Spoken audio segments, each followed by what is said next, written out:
હાલો, cooking crazy ચેનલમાં તમારું સ્વાગત છે।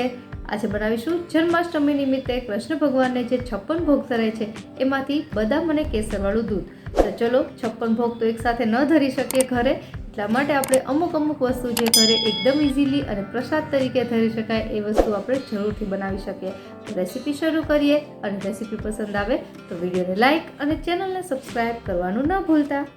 તો બદામ અને કેસરવાળું દૂધ બનાવવા માટે મેં અહીં 25 થી 30 બદામ છે એને 5 થી 6 કલાક માટે પલાળી રાખી હતી। હવે બદામ પલળી ગઈ છે તો આપણે એનું પાણી દૂર કરી દઈશું અને ઉપરની સ્કીન પણ કાઢી લેશું। તો મારી પાસે અહીં પલાળેલી બદામ તૈયાર થઈ ગઈ છે। હવે આ બદામને પીસવાની છે તો એની માટે આપણે એને મિક્સર જારમાં એડ કરી દઈશું। હવે પીસવા માટે 1/4 કપ જેટલું દૂધ ઉમેરવાનું છે અને એને હવે મિક્સર જારમાં આપણે પીસી લઈશું। તો અહીં પીસાઈને તૈયાર થઈ ગયું છે। એકદમ ફાઇન પેસ્ટ ન બને તો ચાલે, બસ આ ટાઈપનું છે પીસાવવું જોઈએ। હવે આપણે આમાં 1 કપ જેટલું દૂધ ઉમેરવાનું છે તો આપણે મિક્સર જારમાં જ ઉમેરી દઈશું અને હવે આ બધું મિશ્રણ છે એને એક પેનમાં લઈ લેશું અને ત્યારબાદ હવે આને ગરમ કરવાનું છે તો ગેસ પર રાખી દઈશું અને હવે આમાં ખાંડ ઉમેરીશું। તો 1 ટેબલસ્પૂન જેટલી ખાંડ ઉમેરવાની છે। ખાંડનું પ્રમાણ તમે તમારી રીતે વધતા ઓછું કરી શકો અને ત્યારબાદ અહીં મેં 2 થી 3 ટેબલસ્પૂન દૂધમાં કેસર પલાળીને રાખ્યું હતું એ આમાં એડ કરી દઈશું અને હવે આપણે આને મિક્સ કરી લેવાનું છે। હવે મીડિયમ ગેસની ફ્લેમ પર દૂધ અડધું થાય ત્યાં સુધી ઉકાળવાનું છે।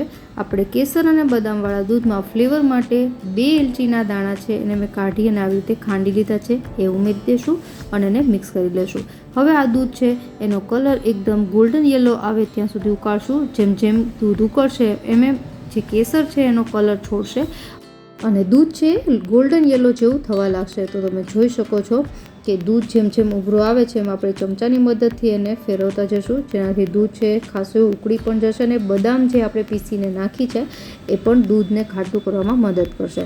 તો લગભગ મીડિયમ ગેસની ફ્લેમ પર 5 થી 7 જ મિનિટમાં દૂધ છે એનો કલર ચેન્જ થવા લાગશે। તમે અત્યારે પણ જોઈ શકો છો થોડો કલર ચેન્જ થવા લાગ્યો છે। તો બસ હવે આપણે એને હજી 2 મિનિટ ઉકાળીશું, જેનાથી એકદમ સરસ રીતે ખાટું પણ બની જશે અને કેસર છે એનો કલર છે એ પણ આવી જશે। તો બસ દૂધ છે ખાટું થઈને તૈયાર થઈ ગયું છે અને લાઇટ ગોલ્ડન યલો કલર જેવો આવી ગયો છે અને તમે ચમચાની મદદથી જુઓ તો એકદમ ખાટું પણ થઈ ગયું છે।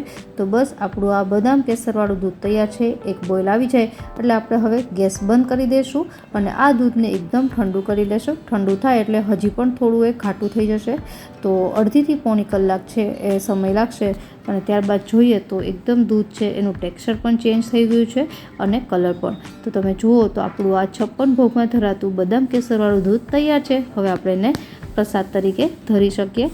56 ભોગનો પ્રસાદ છે ભગવાનને માટીના વાસણમાં અને વાંસની ટોપલીમાં ધરાવતો હોય છે। મારી પાસે બંને નથી એટલા માટે મેં અહીં મટુકી જેવા શેપનું એક મારી પાસે બોલ છે તો એમાં અત્યારે ધર્યો છે અને ઉપરથી આપણે પિસ્તાથી ગાર્નિશ કરી લેશું અને પ્રસાદ છે તુલસી વગર અધૂરો છે તો ઉપરથી તુલસીના પાન રાખી દઈએ। તો આશા રાખું કે રેસીપી તમને જરૂરથી પસંદ આવી હશે। આ જન્માષ્ટમીએ ભગવાનને તમે પણ આ બદામ અને કેસરવાળું દૂધ ધરી શકો છો। ફરી મળીએ નવી રેસીપી સાથે, ત્યાં સુધી બાય।